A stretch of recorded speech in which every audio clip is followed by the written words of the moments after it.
إن الحمد لله نحمده ونستعينه ونستغفره ونعوذ بالله من شرور أنفسنا ومن سيئات أعمالنا من يهده الله فلا مضل له ومن يضلل فلا هادي له وأشهد أن لا إله إلا الله وحده لا شريك له وأشهد أن محمدا عبده ورسوله أما بعد فإن أصدق الحديث كتاب الله وخير الهدي هدي محمد صلى الله عليه وسلم وشر الأمور محدثاتها وكل محدثة بدعة وكل بدعة ضلالة وكل ضلالة في النار.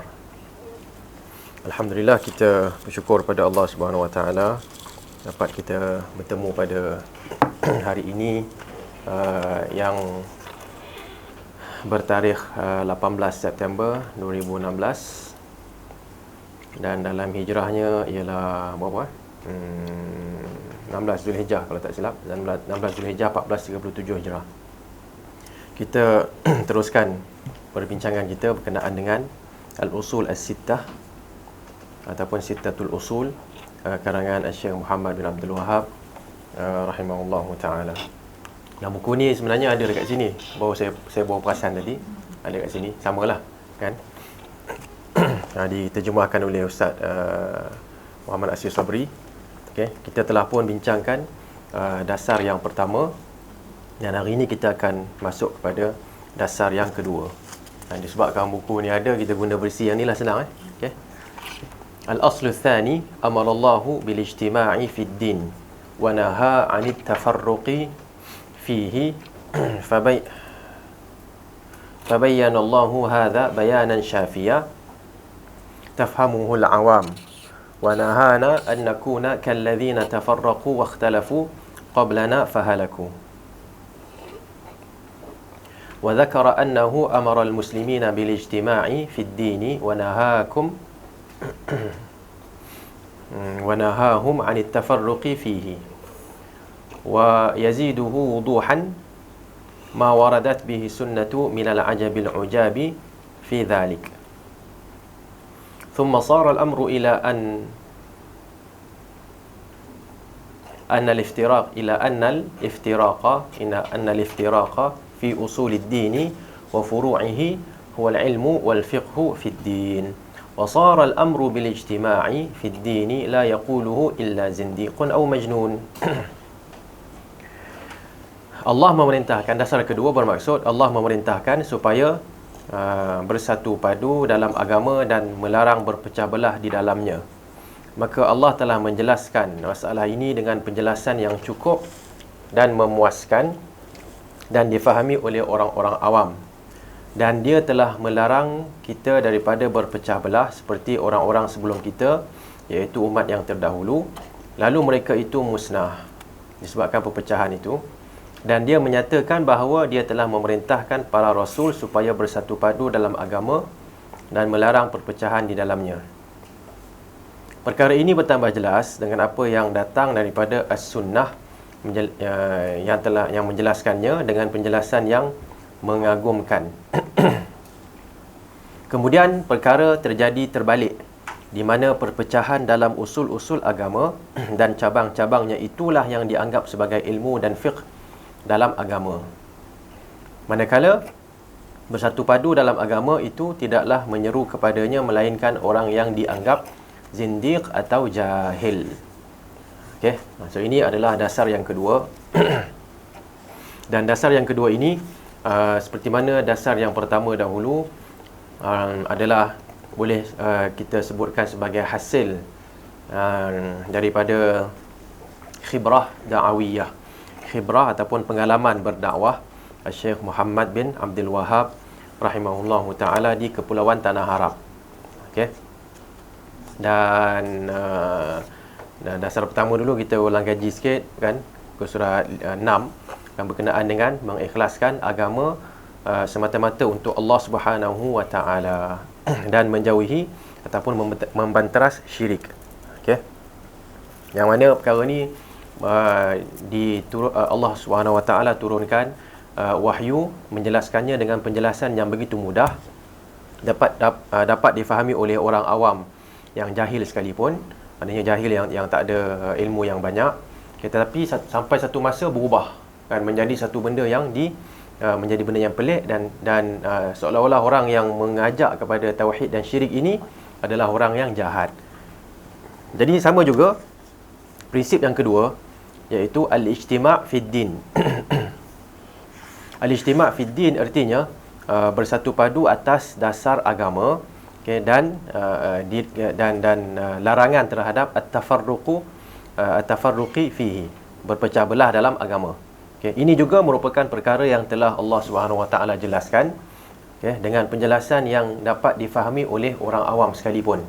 Namun selepas berlaku selepas beberapa ketika, maknanya zaman berlalu, yang berlaku ialah yang sebaliknya. Yang berlaku ialah yang sebaliknya, dan orang yang mengajak kepada ijtima' ataupun bersatu padu atas agama ini, seolah-olah mereka inilah yang dianggap orang yang zindiq dan juga majnun, kan? Maknanya pelik, kan? Satu kegilaan kalau kita nak bersatu. Kan kita dah berpecah semua, kan? Satu kegilaan kalau kita nak bersatu kembali. Okey. Jadi dalam komentar pun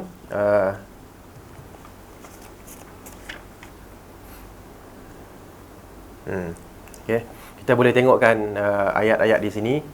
Ya, antaranya ialah ayat yang Allah Subhanahu dalam surah surah apa ni?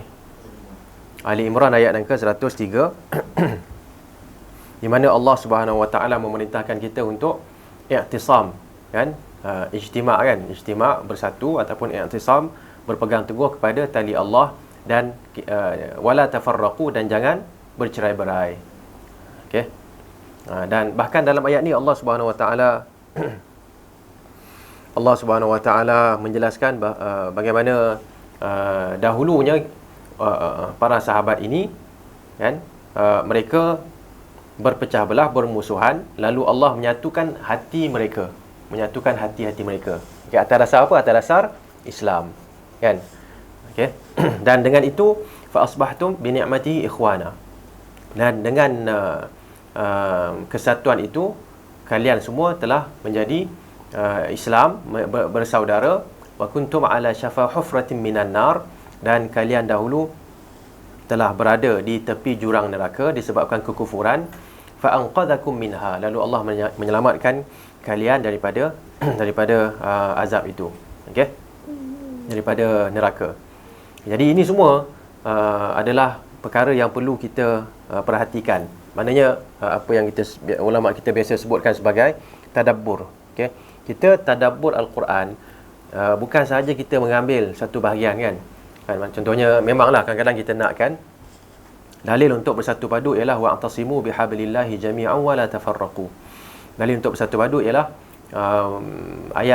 potongan ayat yang pertama tu yang bermaksud berpegang teguhlah kalian kepada tali Allah, iaitu agama Islam, dan janganlah kamu bercerai-berai, kan?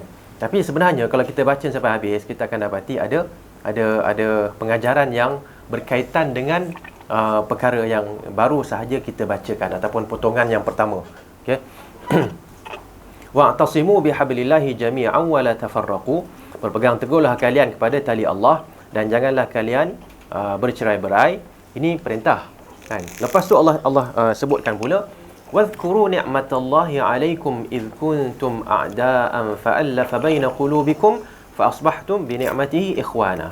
Okey, ingatlah tatkala kalian dahulu bermusuhan, lalu Allah Subhanahu Wa Taala menyatukan, okey, di antara hati-hati kalian, dan kalian telah menjadi, dengan nikmat Allah, kalian telah menjadi apa? Saudara mara, kan?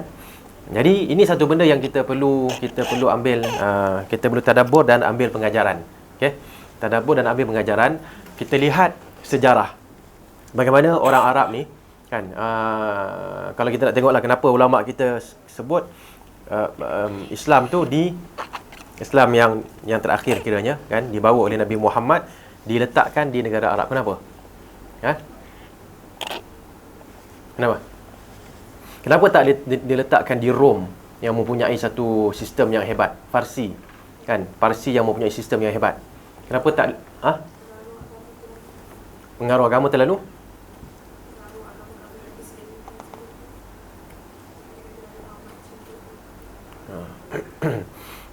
Boleh jugalah nak jawab macam tu, kan? Tapi sebahagian ulama kita sebut Kenapa dipilih di negara Arab? Kerana negara Arab ini tidak seperti Rom dan Parsi. Iaitu dari sudut Rom dan Parsi dah kiranya dah terlalu sistematik dah.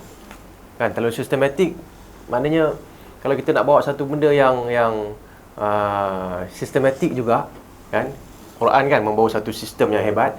Kan mereka mungkin akan mengatakan, alah, kita dah ada lama dah. Kan? Tapi Arab ni dia tak ada benda tu. Kan, dia tak ada benda tu. Jadi antara sebab yang menjadikan ini disebutlah mungkin hikmah, kan, disebutkan oleh para ulama kenapa dipilih Arab, kerana kan antaranya ialah tu, kan, dia tak ada satu sistem. Jadi datang satu sistem mereka boleh terima dengan senang. Okay? Kalau kita dah ada satu sistem, nak terima nak ubah tu susah. Tapi kalau kita tak ada, nak terima satu yang baru senang, mudah, kan. Di samping sistem kadang-kadang merosakkan, kan. Kalau dah terlalu sistematik, kita jadi macam terlalu kalau dekat universiti dia orang sebut skema, kan. Terlalu skema. Kalau pensyarah yang skema sangat, kita letih, kan. Benar tak? Pensyarah tu dia nak jawapan dia kena ada 50 perkataan. Tak dapat markah. Kita nakkan yang dapat memberikan maksud, kan. Kalau pelajar dapat memberi maksud tu, kira okey lah tu, kan. Selamatlah dia. Okey. Jadi itu semua Allah dia panggil apa? Salah satu nama Allah adalah Al-Mannan. Al-Mannan ialah orang yang mengungkit nikmat. Ni Allah sedang mengungkit nikmat. Wadhkuru ni'matallahi 'alaikum. Ingatlah, kan, nikmat Allah ke atas kamu. Maknanya ingatlah sekarang ni, kan, aku iaitu Allah nak mengungkit nikmat yang aku berikan, yang Allah berikan kepada kamu semua. Iaitu masa kamu bermusuhan Allah menyatukan kamu atas dasar apa? Atas dasar Islam. Kan, dengan itu kamu menjadi saudara mara. Kan? Okay? Dan kamu diselamatkan daripada neraka. Kan, dengan apa? Dengan Islam ini. Okay? Jadi itu satu benda yang perlu kalau kita fikirkan. Kalau nak fikir tentang ijtima' ataupun i'tisam bihablillah, kalau kita nak fikir tentang bersatu padu, fikirkan benda ni. Kan, kalau kita fikir bersatu padu ni, maksudnya saya kena jadi ketua. Betul tak? Kan, kalau nak bersatu padu, tak apa, boleh. Syaratnya saya ketua. Kita akan jadi macam Abdullah bin Ubay bin Salul, kan. Kita akan jadi siapa? Seperti ketua munafik di Madinah, kan. Dia nak, boleh, tapi dia lah kena jadi raja. Kan? Tapi disebabkan dia nak jadi raja, tiba-tiba tak jadi, diberikan pula kerajaan kepada Nabi Muhammad sallallahu alaihi wasallam, dia jadi orang munafik. Yang macam ni kita tak nak. Okey. Dan para sahabat dididik agar menjadikan kerajaan ataupun kepimpinan itu sebagai satu tanggungjawab. Okay, satu tanggungjawab. Sebab tu Khalid bin Al-Walid bila buang oleh siapa? Bukan dipecat oleh Umar radhiyallahu anhu, dia tak ada masalah. Dia menjadi pembantu yang baik untuk Abu Ubaidah, kan. Abu Ubaidah untuk Abu Ubaidah Ibnul Jarrah, kan. Okey. Jadi itu konsep kita dalam Islam. Sentiasa ingat mengambil pengajaran daripada sejarah, kan, untuk kita berada di atas ijtima' dan juga i'tisam. Okey. Baik.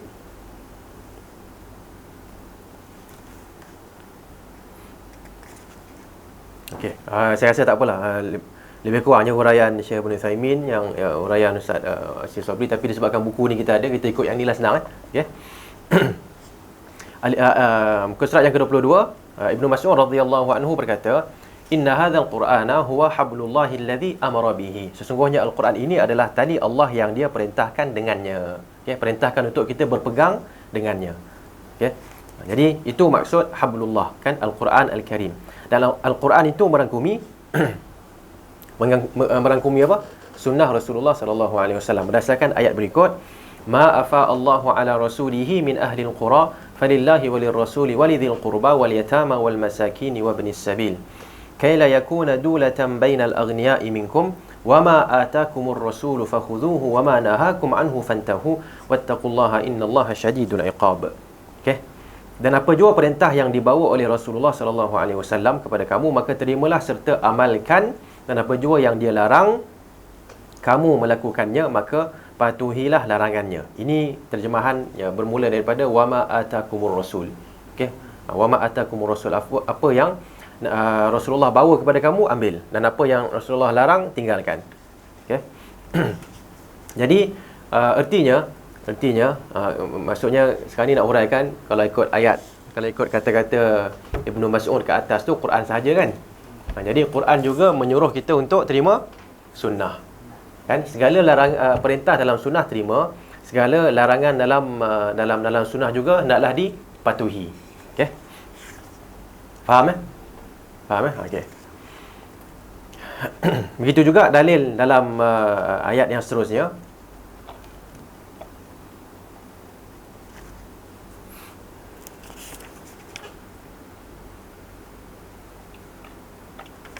Okey.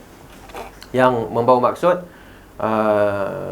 dan kami tidak mengutus seorang rasul pun melainkan supaya dia ditaati dengan izin Allah. Kan, ayat yang ke 64 65 64 65 kot, dia tersilap. Kalau Arab tu mungkin terbalik lah. Yang Arab tu terbalik agaknya. Tak apalah.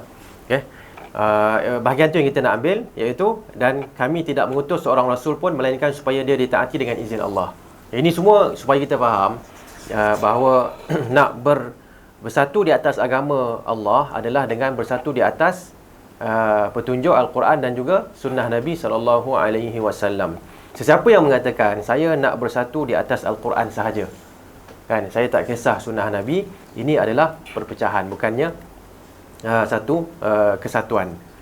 Okey, kerana walaupun maksud hablullah, kita kena berpegang dengan tali Allah kan, walaupun maksud itu mengikut Ibnu Mas'ud adalah Al-Quran, tetapi Al-Quran juga menyuruh untuk kita ikut Rasulullah sallallahu alaihi wasallam. Okey.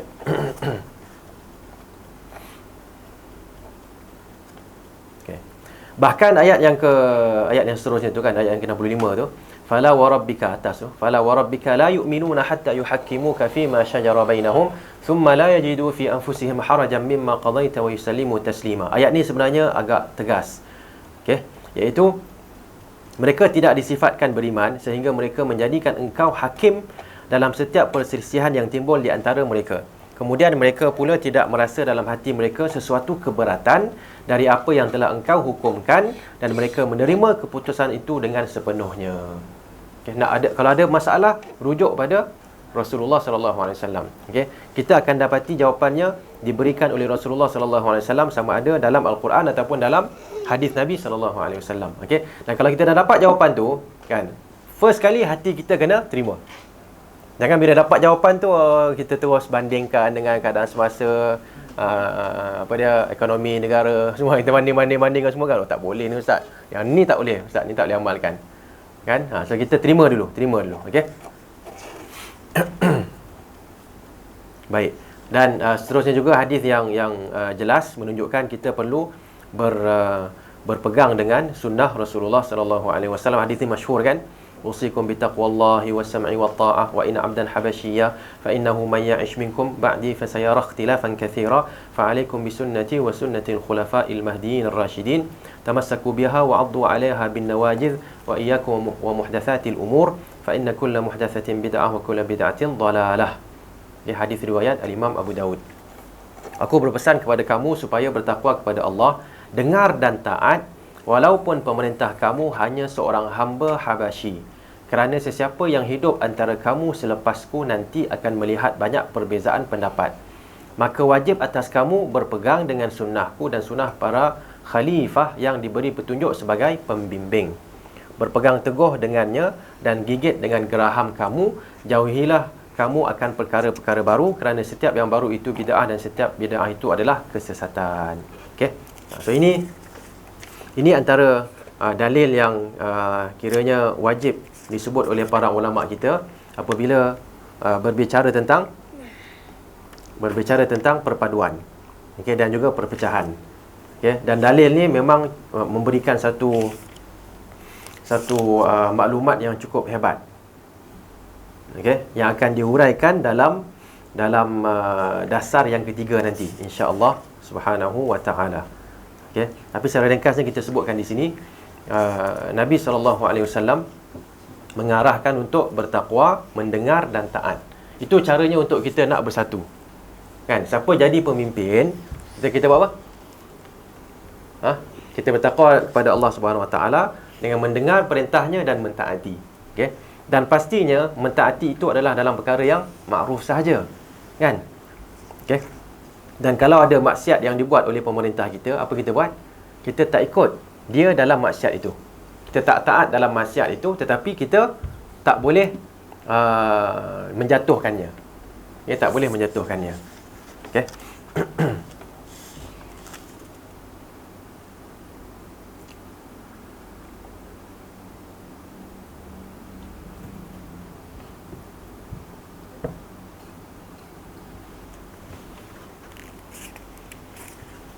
Okey. Kemudian sedikit huraian daripada Syekh Ibn Utsaimin rahimahullahu taala. Beliau mengatakan di sini, kan, antara cara-cara lah kiranya, kan, untuk kita menjadi umat yang bersatu dan tidak bercerai-berai,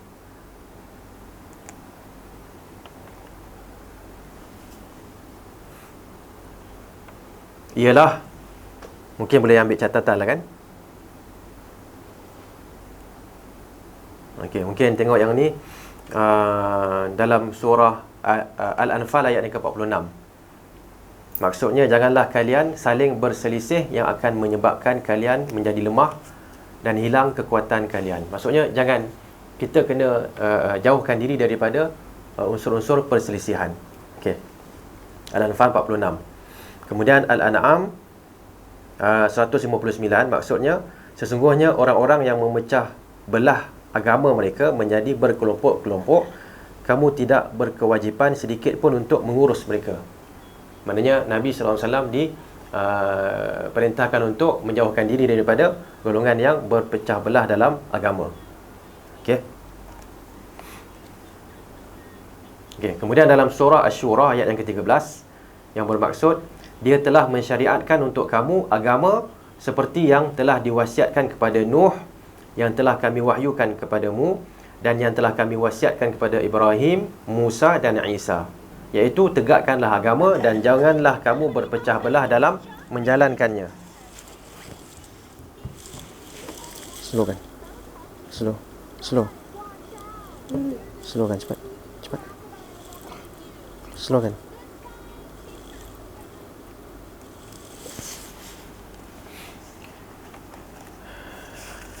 Okey. Dan dalam sunnah Nabi pula kita akan dapati beberapa petunjuk supaya kita kekal dalam satu kekal bersatu padu dan tidak berpecah belah, kan. Dia sebenarnya benda-benda ni lebih kepada apa? Lebih kepada akhlak. Betul tak? Kan? Kadang-kadang kita tengok orang Islam dengan orang Islam pun gaduh lebih daripada, betul tak? Kan? Gaduh lebih daripada orang Islam dengan orang kafir. Dan orang kafir baik pula. Orang kafir okey, tapi kena Islam dengan Islam, dia jadi lebih pula dia punya bentuk pergaduhan. Okay. Sebab tu Nabi SAW sebutkan antara lain adalah seperti berikut. Okay. Seorang Muslim itu saudara bagi Muslim yang lain. Al-Muslimu akhul Muslim. Tidak boleh saling menzalimi, tidak boleh saling merendahkan, dan tidak boleh saling menghina. Taqwa itu di sini. Beliau menunjuk ke dadanya. Okay. Nabi tunjukkan ke dada Nabi SAW. Cukuplah seseorang itu dikatakan melakukan kejelekan, keburukan apabila dia menghina saudaranya yang Muslim. Setiap Muslim terhadap Muslim yang lain haram darahnya, kehormatannya dan hartanya. Hadis riwayat Al-Imam Al-Bukhari. Okay. So ini antara penjelasan Ibn Utsaimin rahimahullah ta'ala terhadap dasar yang kedua ini.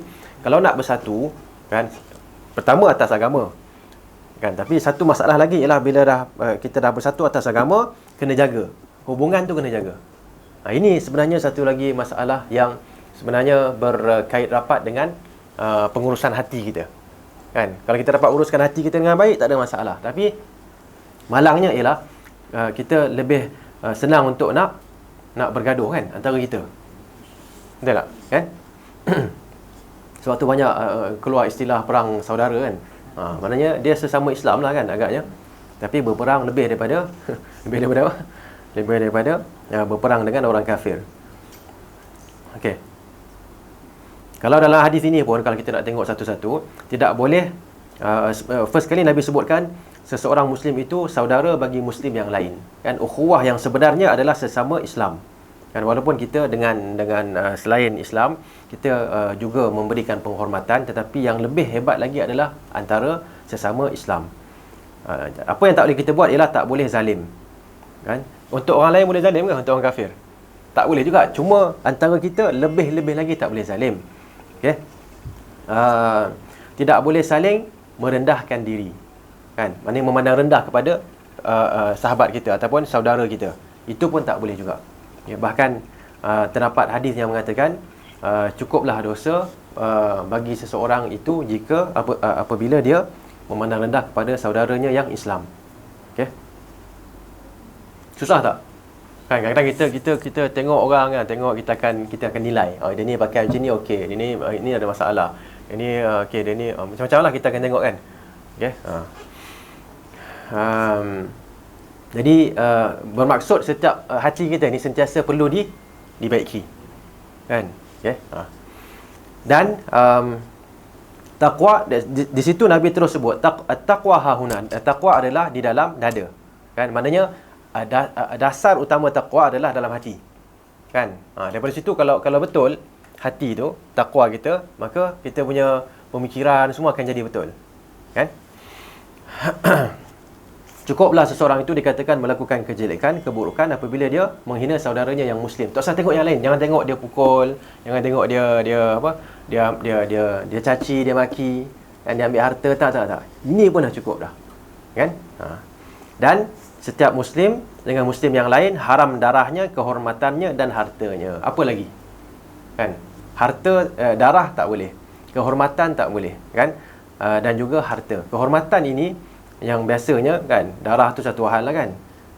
Mungkin susah orang nak bunuh apa semua kan. Harta pun susah jugalah kan orang nak ambil kan. Tapi kehormatan yang senang. Kan dia boleh caci, dia boleh maki anytime dia. Betul tak? Lagi pula di zaman sekarang ni kan, zaman yang tak ada hati kan. Bila kita guna WhatsApp, Facebook dan sebagainya, memang hati kita tak ada kat situ. Kita hanya menggerakkan tangan kita je. Ikut kita nak cakap apa kan. Malah kita tak nak sebutlah perkataan tu, tapi kan benda-benda yang keluar tu tengok, dia ni cakap macam ni, tak munasabah kan. Baik. Dalam hadis lain, Nabi SAW sebutkan, janganlah kalian saling mendengki, saling membenci, saling memata-matai. Maksudnya mencari-cari kesalahan orang lain, jasus jadi SB kan. Atau mendengar-dengar kesalahan orang lain dan saling mencela. Jadilah kalian hamba-hamba Allah yang bersaudara. Okey. So ini juga satu perkara yang perlu kita berikan perhatian dalam kehidupan kita. Kan? Okey. Semua benda tu adalah kita sendiri. Kita yang kena betulkan dalam hati kita. Okey. Dan dalam satu hadis lain, janganlah kalian saling memutus tali silaturrahim, saling membelakangi, saling membenci dan saling mendengki. Jadilah kalian hamba-hamba Allah yang bersaudara. Ya, jadi kalau kita nampak ada orang lebih kan, lebih dari kita, tak cakap itu adalah apa? Fadlullah yu'tihi man yasha kan. Itu adalah kurniaan Allah yang Allah berikan kepada siapa yang dia inginkan. Okay, so kita doakan keberkatan untuk dia.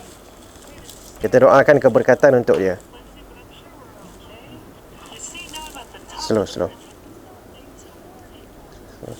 Kita doakan keberkatan untuk dia, termasuk yang bawah meja ya kan. Okey.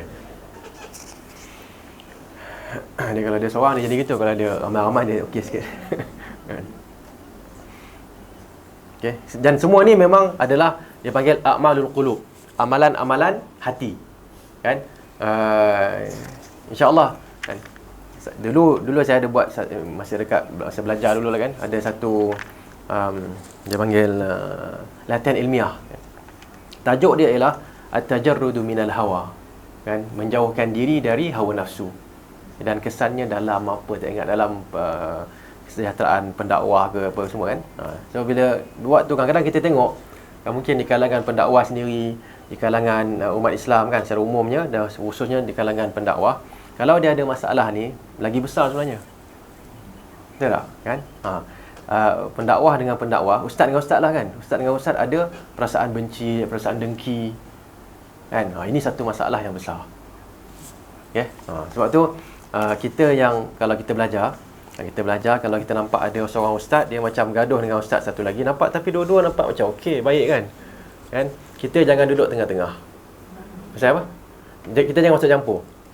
Kita jangan side kat dia ni, side kat dia. Kita yang dia nak bergaduh tu dia bergaduh lah, tak ada masalah. Okey. Saya nak cari gunting kalau ada. Kita kalau kita duduk tengah-tengah, kita masuk campur, apa jadi? Ada gunting? Kalau ada bagus lah kan.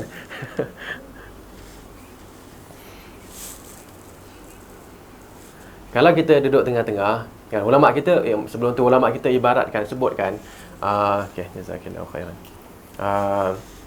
Ulama ni dia macam dia panggil dua belah apa? Dua belah gunting.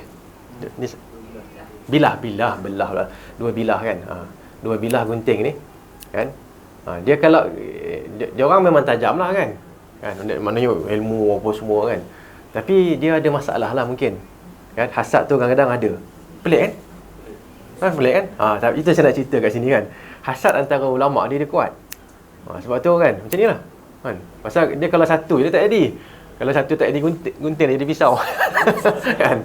Dia gunting ni. Tapi kita pula bila tengok, kita nampak macam satu benda yang serius kan. Dia berapa? Ada tak benda nak? Boleh lah. Kan kita ni lembut-lembut kat tengah ni kan. So kalau kita tengok dia punya pertembungan ni macam dahsyat lah kan. Okey, dan kalau dia masuk tengah-tengah pun, dia kalau tak koyak pun rosak lah kan. Okey. Jadi kalau kita side pada sesiapa, kan kita akan jadi macam ni lah. Kita akan jadi macam ni. Okey. Tengok, siapa sakit? Dia gunting ni tak ada hal pun, okey je. Kan, seorang ustaz dengan seorang ustaz. Tapi dia orang sebut dulu ulama' lah, ulama' dengan ulama'. Kalau tak ada ulama' kira ustaz lah. Kalau ustaz dengan ustaz bergaduh, kan kita masuk tengah-tengah, siapa yang kena? Kita yang kena. Dia orang balik tak ada hal. Okey je. Dan anytime dia boleh berjumpa kembali. Jadi baik kan? Baik pula minum teh sama-sama kan. Tapi bila dia buka tu, bila jauh tu, gaduh kan. Tapi bila tengok dalam gambar minum teh kan. Dalam semalam macam dia ni bid'ah, ni tak bid'ah. Macam mana dia? Kan? Kan? Ataupun ini sunnah tak sunnah. Kan? Kita masuk kita kena.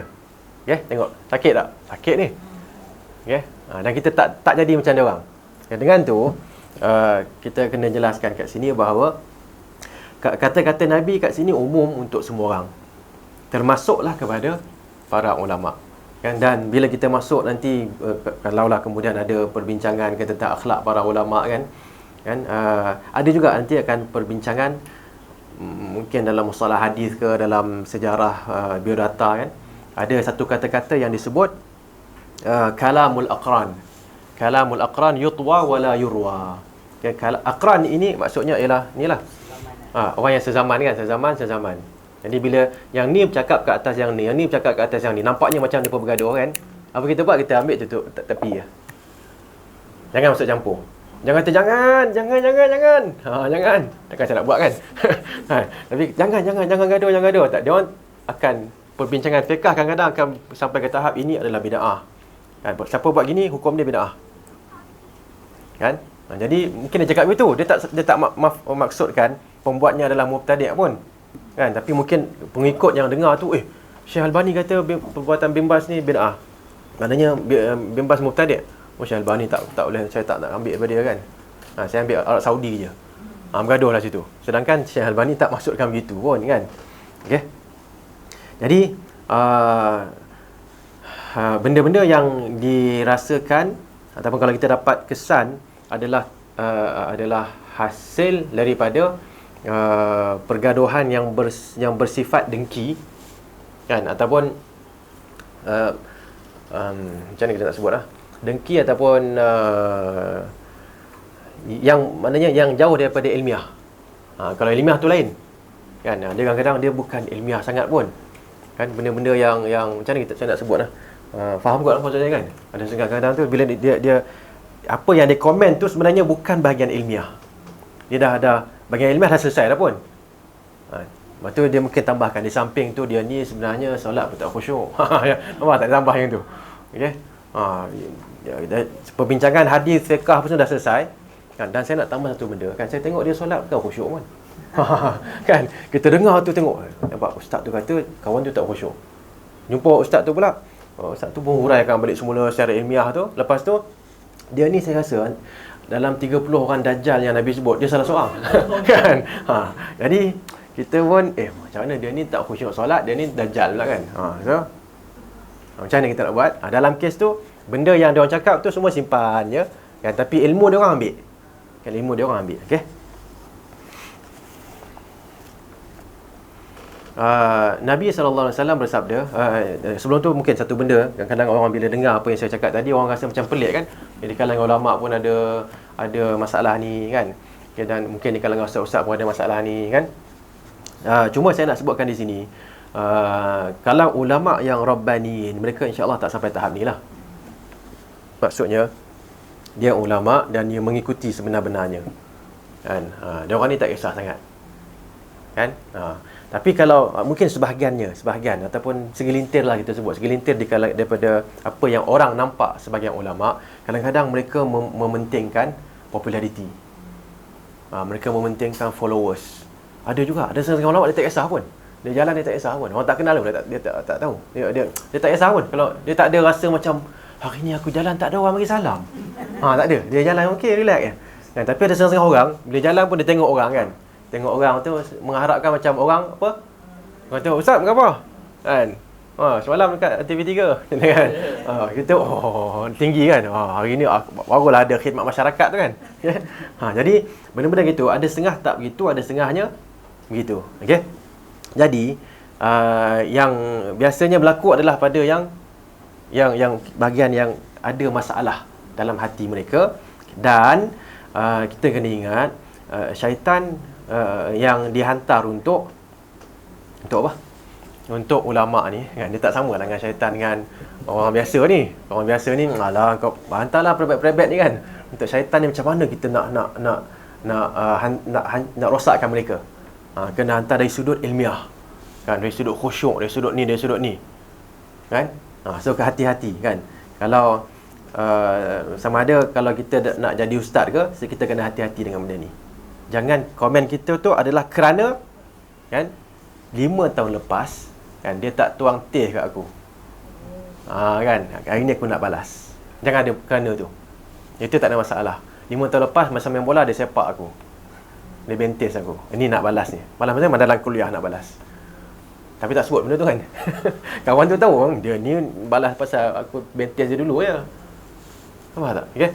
So benda-benda gitu jangan dijadikan perangai kita kan. Kalau kita bukan ulama atau bukan ustaz, kita ni belajar ni, yang pelajar-pelajar ni pun jangan saya tengok saya dapat A kan, dia tak dapat A tiba-tiba macam mana pula dia jadi wartawan rujuk dia kan. Benda-benda gitu itu biar bagus kalau orang jumpa dia tak tahu aku lagi bagus, lagi senang. Okey. So benda ni amat penting untuk kita jaga hati. Okey. Seorang Muslim dengan Muslim yang lain seperti bangunan, saling menguatkan satu sama lain. Okay. Kemudian Nabi sebutkan lagi, mahukah aku tunjukkan kepadamu suatu perdagangan? Abu Ayyub Al-Ansari menjawab, tentu wahai Rasulullah. Nabi berkata, perbaikilah hubungan manusia yang sedang saling mendengki dan dekatkanlah mereka yang sedang saling menjauhkan diri. So ini cara-cara yang Nabi SAW ajarkan kepada kita untuk perpaduan. Kalau untuk diri kita sendiri, hati kita ni a'malul qulub, amalan hati kena jaga. Okey. Dan amalan hati ni tak tahulah. Kalau nak ringkaskan, tengok pada setiap seorang kan. Kalau dengan pelajar lain, kalau yang perempuan mungkin lain kot daripada lelaki kan. Lelaki dia mungkin tak kisah sikit, tapi perempuan dia ada banyaklah kisah-kisahnya kan. Agaknya wallahualam. Kan, lepas tu kalau ustaz pula lain, ustazah pula lain. Kan? Kalau pekerja lain, kalau bos pula lain. kan. Dalam dunia nak naikkan gaji, nak naikkan apa, gaji lagi apa, nak naikkan kita punya apa, jawatan kita, betul tak? Okay. Lepas tu cucu pula ramai ke tak ramai, bagi ni yang atuk nenek pula kan. Cucu ramai tak ramai, kadang jumpa kawan, cucu dia dah 7, kita baru 6 kan. Jadi kita tekan anak kita cepat dah pergi dapat lagi kan cucu kan. Benda-benda itu mungkin berlaku lah, wallahualam. Dan mungkin juga boleh berlaku kalau anak, kalau katalah pasangan tu tak ada anak kan. Okey. So kita kalau berhadapan dengan mereka macam mana, kalau kita adalah mereka macam mana, semua tu hati perlu dijaga. Okey. Dan selepas kita mulakan dengan diri kita, kita kena perbaiki orang lain. Kan, kita perbaiki orang lain seperti yang Nabi sallallahu alaihi wasallam sebutkan di sini, perbaikilah hubungan manusia yang sedang saling mendengki. Okey, dan dekatkanlah mereka yang sedang saling menjauhkan diri. Okey, bahkan sebenarnya dalam urusan ni nak berhutang pun boleh. Kan, kadang-kadang nak baiki hubungan ni, kita kena keluarkan duit. Kan, takkan nak cakap macam tu je kan. Okey, jom kita ada A ajak engkau wahai B pergi Haiti. Kan, B tak percaya ke? Ya betul kan. Lepas tu B pula jumpa A cakap sebaliknya kan. B yang ajak. Okey. So tujuan kita, siapa yang bayar sebenarnya? Kita yang bayar.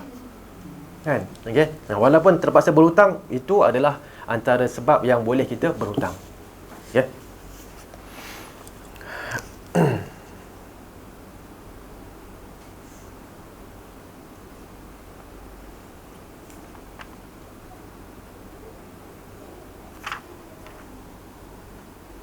Okey, ada satu contoh yang dibawa kat sini oleh Ibn Utsaimin rahimahullah taala, kan, dalam pengurusan clash, pengurusan perselisihan. Okey. Iaitu hadis tentang perintah solat asar di perkampungan Bani Quraidah. Mungkin biasa dengar kot. Ada biasa dengar tak? Okay, Nabi kata apa? Janganlah salah seorang di antara kalian mendirikan solat asar melainkan di Bani Quraidah. Okay. Ada siapa pernah pergi haji sini? Umrah ni? Pernah pergi tak kampung ni? Diorang tak bawa Next time kalau pergi, minta diorang bawa pergi kampung-kampung Yahudi dekat Madinah. Kalau ada orang tak tahu, suruh panggil pelajar-pelajar Madinah. Sepatutnya diorang tahulah kan. Dia akan tunjuk. Memang menarik. Kita sampai tempat tu nanti. Kalau sekarang ni nak tengok, mungkin boleh tengok, wallahualam ada tak dalam YouTube ke apa. Dekat Abu Anas, Ustaz Abdul Basit punya Facebook mungkin ada kot, kan. Ada macam mana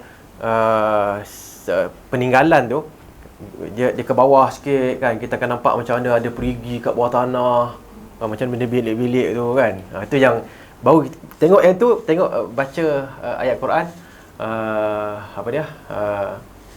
berkenaan dengan apa? Berkenaan dengan Hisan ataupun Allah istana orang Yahudi kan. Baru kita faham. Kan, macam mana orang Yahudi ni mereka berperang di belakang tembok. Dia takut nak perang. Orang Islam perang depan-depan itu je. Kan, nak mati syahid. Orang Yahudi mana nak mati syahid? Sebab dia tahu mati masuk neraka kan. Jadi tak nak, dia nak hidup lama lagi kan. Okay?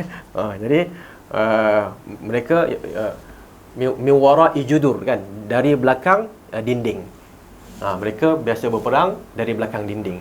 Okay? Sebab tu kalau perang biasa dia orang akan masuk dinding, tunggu sini kan, tolak tembak dari atas dan sebagainya. Okay? Okay.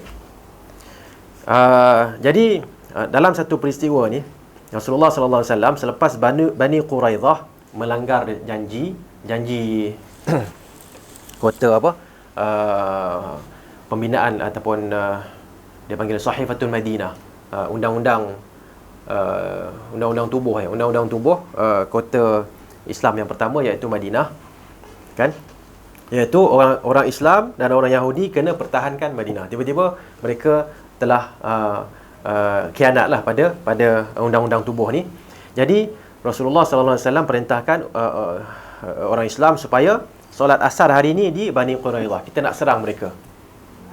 Jadi tak ada solat asar di mana? Masjid Nabi. Sana kita solat kat sana supaya cepat keluar kan. Okey. Para sahabat pun keluar dari Madinah menuju Bani Quraidah. Okey. Sekarang ni masih semua ni dalam Madinah lah. Sekarang ni Madinah jadi besar kan. Tapi zaman dulu Madinah tu kiranya Masjid Nabi tu lah. Tu Madinah. Luar tu dah kira macam luar Madinah dah. Okay. Sebahagian dari mereka, okay. Kemudian di tengah perjalanan, tibalah waktu solat asar. Tengok kat sini ya. Sebahagian dari mereka berkata, kita jangan menunaikan solat kecuali di Bani Quraidah, walaupun matahari telah terbenam. Kerana Nabi SAW bersabda, janganlah salah seorang di antara kalian menunaikan solat asar, melainkan di Bani Quraidah. Okay. Sebahagian dari mereka yang lain berkata, kita menunaikan solat asar tepat pada waktunya. Rasulullah SAW menghendaki dengan perintahnya itu agar kita bersegera untuk keluar dan cepat-cepat sampai ke Bani Quraidah. Bukan menghendaki kita untuk mengakhirkan solat. Faham tak? Kan? Maknanya dalil berapa? Dalil satu. Cara kefahaman berapa? Dua. Dan cara kefahaman yang berlawanan kan? Seorang kata, satu kumpulan kata, Nabi kata hari ini jangan solat asar kecuali di sana. Jadi kita tak sampai lagi kan? Jangan solat asar. Sampai sana baru kita solat. Walaupun dah terbenam matahari. Satu kumpulan kata, tak, kita sembahyang sekarang. Kita sedang bergerak ke sana. Kita kena faham maksud Nabi. Maksud Nabi ialah segera pergi ke sana. Sehingga kan tahap segera tu ialah solat asar kena buat kat sana. Keluar cepat-cepat. Kan? Jadi sebahagiannya solat di situ. Dan sebahagiannya solat lewat kan. Dan bila sampai perkara itu kepada Nabi SAW, beliau tidak mengingkari dan tidak mencela apa yang mereka fahami. Okay? Itu satulah kan. Kerana dalilnya sahih kan, dan istidlalnya pun boleh diterima. Faham tak maksud istidlal? Istidlal maksudnya cara menggunakan dalil. Kan? Pendalilan. Boleh diterima. Walaupun yang betul salah satulah. Kan? Nabi tak cela. Yang kedua, mereka tidak berpecah belah kerana perselisihan pendapat dalam memahami hadis Nabi. Perselisihan pendalilan. Okey. Tapi kita ni mungkin apa yang berlaku ialah dalil yang sama kan, dapat dua kefahaman. Bila kita ambil satu, kita akan mencela kumpulan yang satu lagi. Kan? Contohnya apa? Contohnya kalau macam mazhab ni sentuh lagi perempuan, batal ke tak batal? Okay? Dia akan jadi satu kumpulan nanti yang mengatakan batal. Okay? Kemudian siapa yang tak kata batal ni, dia salah. Solat tak sah lah apa semua. Dia pergi lebih daripada tu lagi. Bukan masalah sentuh tak sentuh je. Kan batal tak batal je. Dia akan pergi kepada solatnya tak sah. Ni macam ni. Jadi tak boleh solat belakang dia. Kan? Dan orang solat yang tak sah mungkin lebih daripada itulah kan. Mungkin akhirnya kafir. Nampak tak? Okay? Jadi kita jangan sampai ke tahap begitu. Okay? Baik. Dan rumusan yang dibawa kat sini ialah kalau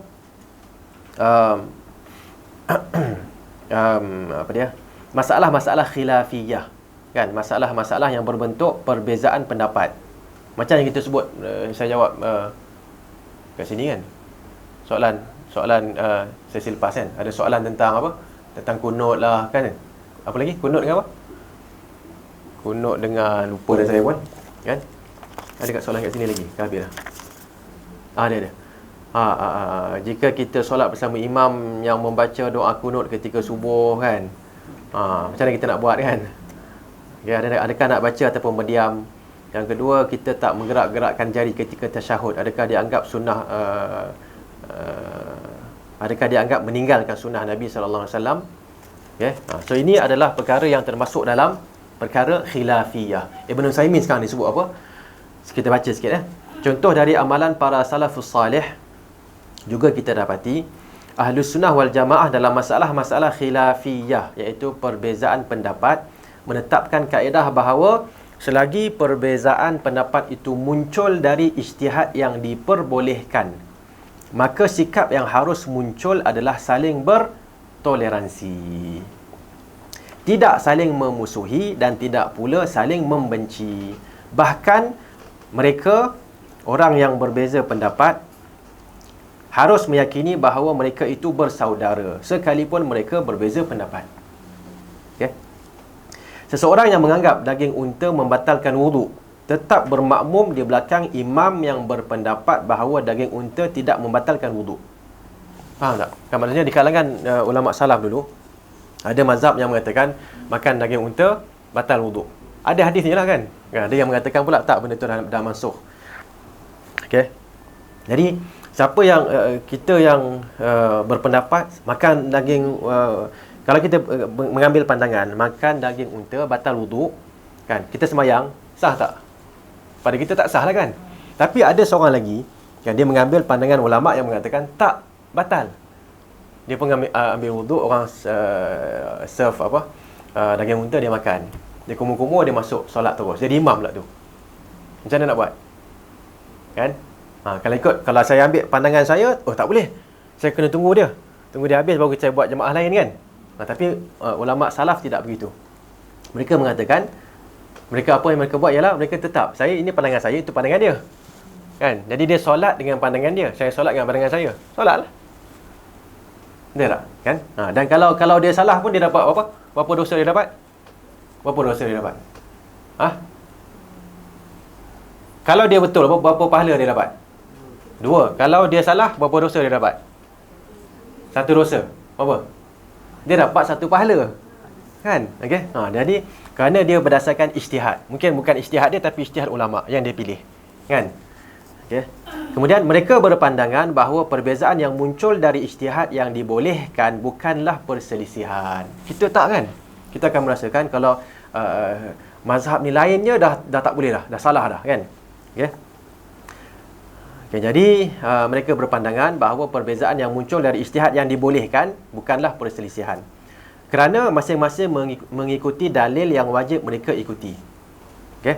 Mereka berpandangan apabila di antara mereka saling berbeza dalam masalah tertentu, selagi mengikuti dalil, pada hakikatnya mereka tidak saling berbeza. Kerana mereka mengikuti dalil iaitu kitab Allah dan sunnah Rasulnya sallallahu alaihi wasallam. Tengok, ini Al-Imam Ibn Uthaymin nyatakan perkara ni. Kan? Dan contoh yang dibawa adalah yang tadi tu. Kan? Kita sama juga macam kita kan. Kita mengatakan gerak jari. Kalau kita nak gerak jari, geraklah. Tapi ada pandangan yang mengatakan Nabi mengisyaratkan tanpa gerak kan. Ataupun mungkin hadis tu tak sahih lah, apa benda semua kan. Okay? Pada dia tak gerakkan. Tak apalah, dia jadi imam. Jadilah, apa salahnya? Tak batal solat dia. Kan? Ataupun kalau pandangan kita, kalau saya buat begitu tak boleh. Kan? Tapi pandangan dia boleh buat begitu. Berdasarkan dalil yang ada. Kan? Dalil dan kefahaman yang boleh diterima. Kat situ kita tak boleh nak mufaraqah. Okay? Tak boleh kita nak pisahkan diri dengan dia. Kita saling sebenarnya tak ada beza sangat. Kerana setiap seorang sebenarnya mengikuti Quran dan sunnah Nabi SAW, mengikut kefahaman masing-masing. Okay? Dan ini kena ingat ya, dari ijtihad yang dibolehkan. Kalau masalah yang tak boleh ijtihad lain lah. Kan? Contohnya macam katakanlah dia nak ambil dalil dari Injil untuk beramal. Boleh ke tak boleh? Tak boleh kan? Kena ambil Al-Quran lah. Kita tak boleh ambil dalil Injil untuk beramal. Okay. Kita nak ambil dalil daripada hadis yang dhaif. Memang tak boleh juga. Kita nak ambil daripada Israiliyat. Memang tak boleh. Kan? So benda-benda yang tak boleh toleransi, tak boleh lah. Masalahnya ialah kita mungkin tak faham apa yang boleh toleransi, apa yang tak boleh nak toleransi kan. Masalah akidah kita ringankan. Masalah fiqh kita beratkan. Sepatutnya terbalik. Dalam masalah akidah dengan Syiah, kan? Syiah kita tak boleh ringan-ringan kan? Kan? Okay. Kalau kita di peringkat kerajaan cerita lain lah. Tapi kalau maknanya politik tu dia besar lagi kan, kita tengok macam-macam mudarat tak mudarat apa semua. Tapi di peringkat kita dalam masyarakat, kalau anak kita dia pergi lawatan bisnes sekejap dekat Qum, Iran, balik dia dah tak makan, tak lalu lah apa semua kan. Dia teringat, dia kata ada seorang Minah Iran ni, ayah kan. Saya terpikat dengan dia. Soalan kita pertama apa dia? Syiah ke Sunnah? Itu soalan kita. Kalau dia kata Sunni, kalau Sunni kahwin lah kan, tak ada masalah kan. Tapi kalau dia adalah Syiah kan, kita tak boleh izinkan. Kita kena jelaskan ke anak kita bahawa kefahaman Syiah tu macam mana. Dan apa dia, budak yang Syiah tu tak boleh, kamu tak boleh kahwin dengan dia. Kerana pada hakikatnya dia tidak berada di atas Islam. Kan? Dia mencaci ialah Ummahatul Mukminin kan. Hafsah dengan Aisyah dan Hafsah pun dicacinya, dimaki hamunnya. Kan? Nak ke kamu kalau bini kamu maki hamun mak kamu? Kan? Kalau dia kata nak, tempeling dia lah. Kan? Kan? Teruk sangat tu kan? Kan? Okay? Baik. Apatah lagi, memaki hamun ummul mukminin. Itu baru ummuka, kan? Mak kamu je. Dan ini adalah ummul mukminin. Semua ni dimaki hamun. Okey? Dicerca, dikafirkan. So tak boleh. Okey?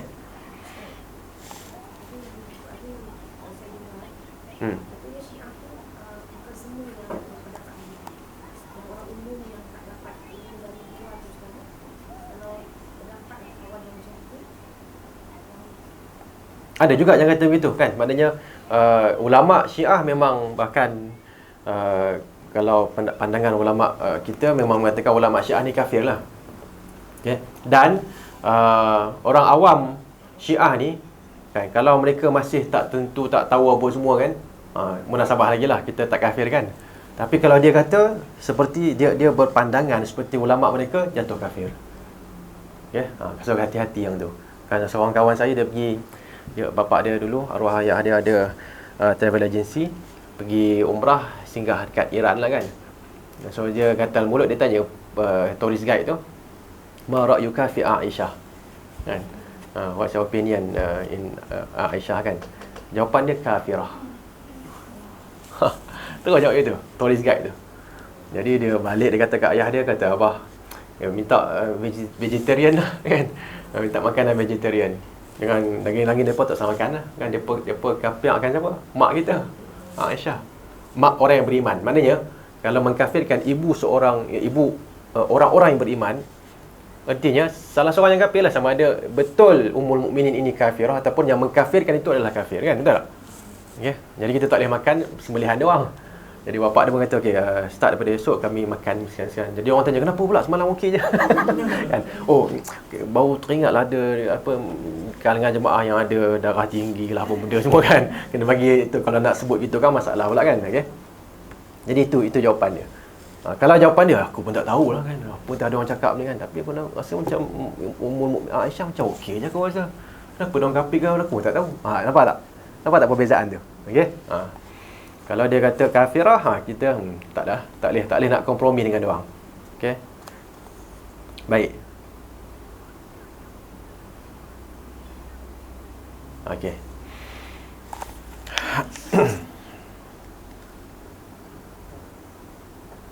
Okay. Dan akhir sekali Ibn Uthaymin jelaskan kat sini, dalam masalah akidah kan, di kalangan para sahabat tak ada perbezaan.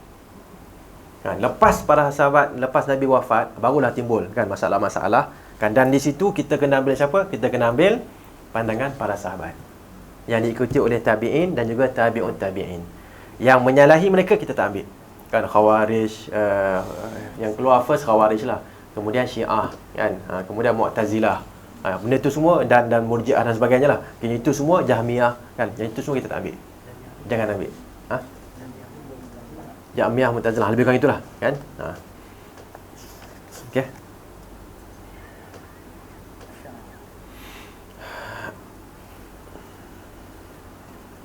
Baik, saya rasa yang ni saya nak baca juga kan, kata-kata Ibn Uthaymin ni kan, iaitu dia sebut sedangkan perbezaan yang didasari oleh ijtihad yang dibolehkan pada yang dibolehkan ada pada masa sahabat. Nabi bersabda, apabila seorang hakim menghukum kemudian dia berijtihad dan salah, maka baginya satu pahala kan.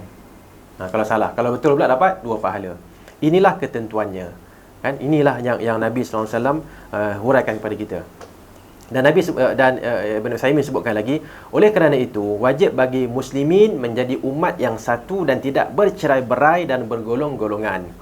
Cerai-berai dan bergolong-golongan itu terkadang diakibatkan oleh pertengkaran, saling mencaci dengan kata-kata yang kotor, saling bermusuhan, saling membenci, serta saling membenci dalam perkara yang diperbolehkan berijtihad. Ini masalah kita kan. Ini benda yang tak payah nak caci, tak payah caci lah kan. Nak maki buat apa kan, senyum je lah, relax kan. Betul tak kan? Kalau orang provoke kita pun, kalau kita senyum, siapa yang sakit? Dia sakit lagi, kita tak sakit pun. Tapi kalau kita pun marah juga, dia dah tak sakit, kita yang jadi sakit kan. Okay? Jadi kita kena ada seni. Dia panggil seni apa? Seni melepaskan tension, release tension lah. Seni apa dia panggil lah? Seni mengurus agaknya kan, mengurus tekanan. Okey. Iaitu apa? Seni mengurus tekanan ni kena pinjam budak ni sekejap. Sekejap. Mai, sekejap. Mai. Sekejap. Ada telefon. Carikan Al-Ghaith, boleh tak? Dalam ayat Quran. Saya dah cuba hafal banyak kali tapi tak ingat nombor berapa ayat tu. Dan surah apa pun tak ingat. Wal kadhimin al-ghaith. Dalam ayat tu ada seni menguruskan tekanan. Okey. Wasari'u ila maghfiratin min rabbikum wa jannatin arduha as-samawati wal ard u'iddat lil muttaqin alladhina yunfiquna fis sarra'i wad dharra. Cari al-ghaith nanti jumpa.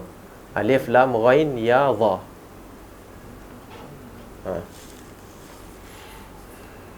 Okay. Sebelum tu apa? Cuba bacakan sebelum tu. Sebelum tu dan ayat tu. 134 apa? Surah apa? Surah Ali Imran 134. Ini kalau boleh hafal ni baguslah. Kan kalau tak boleh hafal pun hafal nombor ni pun okey lah. Kan? Wasari'u ila maghfiratin min rabbikum wa jannatin arduha as-samawati wal ardu u'iddat lil muttaqin.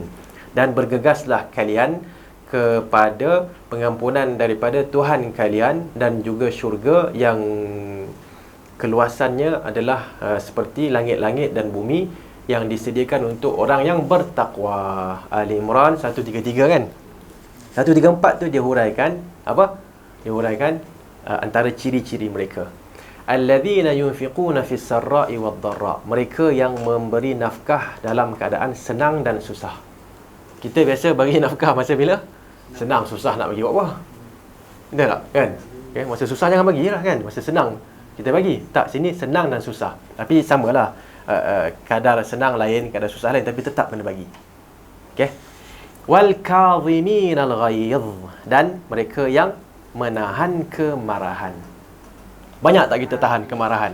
Banyak. Kan? Kita tahan marah banyak. Pasal apa? Pasal tak boleh nak lepaskan kemarahan. Okey? Kita pun tahan. Akhirnya orang putih ambil perkataan amok. Kan? Daripada orang Melayu. Kerana banyak orang Melayu yang mengamuk. Kenapa mereka mengamuk? Wal kadhimin al-ghaidh. Kerana mereka asyik tahan kemarahan. Bila tahan banyak sangat, tahan. Dia terlepas gitu, semua orang kena. Ya, maknanya asalnya suami dia je yang kacau kan. Ini semua siapa dekat kampung tu semua kena parang dengan dia. Tapi mungkin zaman dahulu tu taklah, perempuan kan, lelaki kot agaknya tertekan, dia keluar dia bunuh semua orang. Okey. Jebat ke siapa ke kan. Banyaklah kan berlaku di zaman dulu. Okey. Tapi kenapa jadi gitu? Kerana dia tak pergi kepada pengurusan yang seterusnya, langkah yang kedua. Itu langkah yang pertama je. Wal kadhimin al-ghaidh ialah yang menahan kemarahan. Dia tahan. Dia tak pergi pada langkah kedua. Langkah kedua, wal afina 'anil nas. Memaafkan. Yang ni tak ada. Dia tahan. Satu masa siap. Kan macam tu. Tahan kita orang Melayu ni. Orang Melayu lah senang kan. Tahan kita adalah kita tahan. Tak apa kau tuduh aku, kau maki aku hari ni tak apa. Kan? Satu hari engkau kena. Dendam kan? Dendam ni tambah. Esok kita kena lagi, lusa kena lagi, tiap hari kena. Agaknya berapa lama boleh tahan? Sebulan, 2 bulan, 3 bulan. Tengok pada orang tu lah kan. Dia tak ada yang kedua. Wala afina 'anil nas. Sedangkan ulama kita, contohnya kan macam Imam Ahmad rahimahullahu taala, kan dia dikenakan ujian yang banyak, kan kena seksa kerana dipaksa untuk sebut Al-Quran adalah makhluk. Dia tak nak sebut. Kan? Dia kata Quran kalamullah. Cukup. Quran kata-kata Allah. Mu'tazilah kata Quran kata-kata Allah makhluk. Kalau tak kena seksa. Kena seksa. Jadi banyak seksaan yang dia kena. Tiba-tiba selepas 3 khalifah, yang ketiga zaman dia tu cek nantilah kemudian, lepas 3 khalifah barulah akidah ahli sunnah pertahankan kembali. Okey. Di situ Imam Ahmad tak jadi, bukan lagi tahanan, dah jadi imam balik semula, jadi syekh balik kan. Okay. Orang semua pekat salam, minta maaf lah Tok Syekh, minta maaf. Dia kata masa kau pukul aku hari tu, aku maafkan. Bayangkan, masa kau pukul aku hari tu kan, yang pukul tu bukan pukul, kenapa? Pasal dia adalah memang kerja dia pemukul kerajaan kan. Dia ada orang yang pukul, mana boleh semua orang pukul, tak ada. Ada yang kerja dia pukul sahaja, kerja pancung sahaja kan. Okey. Jadi dia kata masa engkau pukul aku hari tu, engkau dah pun aku maafkan. Jadi dia ada masalah tak selama 3 tahun, 4 tahun, 5 tahun ni? Tak ada masalah. Jadi kita yang kalau kita hanya kadhimin al-ghaiz, hanya menahan kemarahan, kita hanya berada di langkah pertama dan di situ kita tertekan. Yang ni tak. Langkah pertama, langkah kedua, wala afina 'anil nas, iaitu yang memaafkan orang lain. Senang kan? Ada masalah? Tak apa, aku maafkan dia lah. Tak apa. Aku maafkan. Selesai. Ustaz, dia cakap kat ustaz macam ni. Alah, tak apalah, biarlah kan. Tak apalah, saya maafkan dia. Apa? Dia tak tahu kot saya apa yang saya buat, dan saya pun takkan nak beritahu dia apa yang saya buat. Takkan nak buat press conference apa amalan saya buat setiap hari kan. Yang baik lah, yang tak baik memang tak ada lah kan. Kita tak cerita kat orang kan. Yang baik ni takkan nak cerita, tak payahlah tak. Dia tak tahu kot. Kan? Ya, maafkanlah, tak apa. Kami balas tak dalam Facebook. Tak apa, biar. Kan? Doakan kebaikan untuk dia. Selesai. Dan yang ketiga, langkah ketiga. Kita ingat langkah kedua habis kan? Langkah ketiga, wallahu yuhibbul muhsin. Langkah pertama dah terbenam kat situ. Dia langkah pertama, langkah kedua, langkah ketiga, wallahu yuhibbul muhsinin. Dan Allah cinta kepada orang yang membuat kebaikan. Apa akan berlaku sekiranya kita buat yang baik kepada orang yang memusuhi kita? Cuba cari adawah. Macam saya nak cari tak boleh.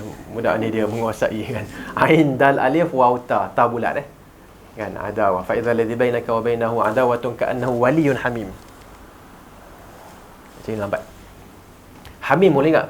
Hamim yamim boleh tak? Okey. Hasil daripada langkah ketiga ialah kan, wallahu yuhibbul muhsinin. Allah cinta kepada orang yang membuat kebajikan. Orang yang membuat kebajikan, bayangkan dia marah kan, dia tahan. Dia bukan marah, dia balas terus, tak, dia tahan dulu. Lepas tahan, dia maafkan. Lepas maaf, dia tak berhenti situ, dia membuat kebajikan. Kepada siapa dia buat kebajikan? Kepada orang yang provokasi tadilah kan, orang nak provok dia kan. Dia boleh beli barang kan, nak hantar, dia ni ada maki aku dulu kan, kau bagi hadiah ni kat dia. Lalu rumah dia kan, bagi kat dia kan. Kalau dia tanya siapa, cakaplah aku bagi, tak apa kan. Kalau dia tak tanya, biar. Ada kita nak buat macam tu, tobat haung kan. Takkan buat, betul tak? Agaknya lah kan, agaknya kita fikir macam tu kan. Ayat ni menunjukkan sebaliknya. Kita buat baik kepada orang yang berbuat jahat kepada kita. Okay? Dan jumpa dah, ka'annahu waliyyun hamim. Hamim, cakap hamim, tak boleh. Adawah. Fa idza alladhi bainaka wa bainahu adawatun ka'annahu waliyyun hamim. Idfa' billati hi ahsan. Boleh? Idfa' ke? Idfa' mungkin kurang sikit. Dalam satu ayat Quran tu, Allah sebutkan idfa' billati hiya ahsan. Tolaklah dengan yang lebih baik. Okey. Fa idza alladhi bainaka wa bainahu adawatun, maka dengan itu kan, secara tiba-tiba gitu, antara orang yang wujud permusuhan. Ada ayat lain. Idfa' fa idza, ayat apa tu? Tu. Fussilat ayat 34. Okey, ambil yang tu. Fussilat ayat 34 kan. Ini hasil daripada langkah yang ketiga. Kita dapat langkah yang ketiga, wallahu yuhibbul muhsinin. Allah sayang kepada orang yang berbuat kebajikan. Kaitkan dengan Fussilat ayat yang ke 34. Fussilat ayat yang ke-34 kan. Wala tastawil hasanatu wala sayyi'ah. Tidak sama kebajikan dan keburukan. Idfa' billati hiya ahsan. Tolaklah keburukan dengan benda yang lebih baik. Kan? Fa idzal ladzi bainaka wa bainahu adawah. Maka dengan itu fa idzal ladzi itu macam tiba-tiba kan, orang yang antara engkau dengan dia ada permusuhan, ka'annahu waliyyun hamim. Seolah dia akan bertukar seolah-olah menjadi wali pembantu hamim yang rapat. Bayangkan. Okay? Dan benda ni kalau kita tengok sebenarnya dalam kehidupan para ulama, para pemerintah kan, banyak berlaku benda ni. Okay? Kehidupan Rasulullah sendiri pun tak sampai jauh lah kan. Orang yang bermusuh dengan Nabi kan, balas dengan baik, balas dengan baik, sampai siapa? Hind yang kunyah jantung kot kan, jantung siapa? Jantung Hamzah kan. Marah sangat dengan Rasulullah kan. Dapat pakcik dia pun kan. Dia kunyah kan. Tapi tak boleh nak telan. Dia nak makan sebenarnya tak boleh. Dia kata apa? Kan, Rasulullah kata kalau jumpa Hind, kita buka kota Mekah 3 orang. Jumpa 3 orang ni bunuh terus. Walaupun mereka sedang berpaut di kelambu Kaabah. Antaranya Ikrimah. Okey, yang kedua saya tak ingat, yang ketiga adalah Hind. Kan? Tapi Hind ni kan, dia cerdik kan. Dia tutup apa semua, dia masuk dalam majlis Nabi SAW. Dia mengatakan, wahai Rasulullah, aku adalah Hind. Dan dia pun cakap lah, dulu tak ada wajah yang aku benci kecuali wajah engkau kan. Dan hari ini pula tak ada wajah yang aku paling suka kecuali wajah engkau. Dan kemudian dia pun naik saksi kan, tiada Tuhan yang berhak disembah melainkan Allah, dan Muhammad adalah pesuruh Allah. Okey, ada Nabi dia bermusuhan dengan dia? Tak ada kan. Tapi nak ceritakan bagaimana kan yang Nabi SAW buat kepada penduduk Mekah, perbuatan yang baik-baik je kan. Hasilnya adalah daripada benci kepada cinta kepada Nabi, sayang kepada Nabi SAW. Okey. So itu 3 langkah tu. Nak baca teruskan boleh juga, tapi biasanya ulama kita akan sebut kat sini lah 3 langkah untuk nak mengatasi stres ataupun tekanan. Kan, jangan berhenti langkah pertama. jangan marah, la taghdab. Kan? Kalau baca hadis, ada seorang sahabat minta nasihat daripada Nabi sallallahu alaihi wasallam. Nabi kata la taghdab, jangan marah. Dia faham jangan marah tu ialah jangan release kemarahan, tahan. Jadi tuan-tuan dan puan-puan kena tahan kemarahan. Kan? La taghdab ni jangan marah langsung. Bukannya tahan kemarahan. Kita urai pula tahan kemarahan. Jangan marah, kita tahan kemarahan. Jangan lepaskan. Dia balik pun tekan kan. Okey. Kaitkan dengan ayat ni. Jangan marah, maafkan. Itu maksud la taghdab, jangan marah. Perasaan tu akan datang, tolak balik. Bukan satu datang, duduk kat sini. Marah datang, duduk sini kan. Dia letih dia terbakar, dia nak reda sikit, bakar balik kan. Okey. Jangan marah, wal kadhimin al-ghaidh, tahan, kemudian maafkan, kemudian buat baik. Buat baik ni memang susah lah. Kan, dia dah maki kita, nak bagi hadiah kat dia, pergi dah kan. Cuba buat sekali tengok apa jadi. Kan? Dah nampak banyak, saya nampak lah dalam hidup yang singkat ni, banyaklah kita tengok orang yang dulunya bergaduh, tiba-tiba jadi baik pula dia. Pertahankan lagi. Sebelum dalam dakwah kan, ada yang gaduh kerana dakwah ni, tiba-tiba bila dia dapat hidayat tu, kan, dia pertahankan ustaz-ustaz yang dia kutuk dulu kan, dengan cara yang kita pun tak sangka kan. Okey. Jadi itu antara cara-cara yang disebutkan oleh ulama kita untuk dasar yang kedua, iaitu ijtima' atas agama kan. Dan kalau mengikut Utsaimin tadi, ijtima' atas agama ni susahnya lebih antara kita sebenarnya. Kan, kita nak bersatu padu atas agama antara kita ni. Benar tak? Antara kita ni pula antara ustaz-ustaz, antara pelajar-pelajar kan, antara dia kadang-kadang dalam bidang yang sama lagi masalah. Kalau ustaz dengan engineer, dia tak kisah pun, aku tak tahu pun engineer tu apa. Kan, doktor dengan apa? Dengan pilot. Aku memang tak erti naik waterbang pun. Pilot tengok darah pun aku tak mampu nak tengok kan. Tapi doktor dengan doktor, siap. Siapa yang lebih hebat? Ustaz dengan ustaz. Walaupun orang kata ustaz dengan ustaz pun tak sama. Walaupun dia orang mengaji agama, tetap sama. Kadang-kadang bergaduh tu lebih daripada manusia biasa kan. Okey. Okey. Saya rasa itu saja untuk bahagian yang kedua ni. Dan insya-Allah pada kelas yang akan datang kita akan sambung dasar yang keempat, insya-Allah Subhanahu Wa Taala. Ada apa-apa soalan kan nak tanya?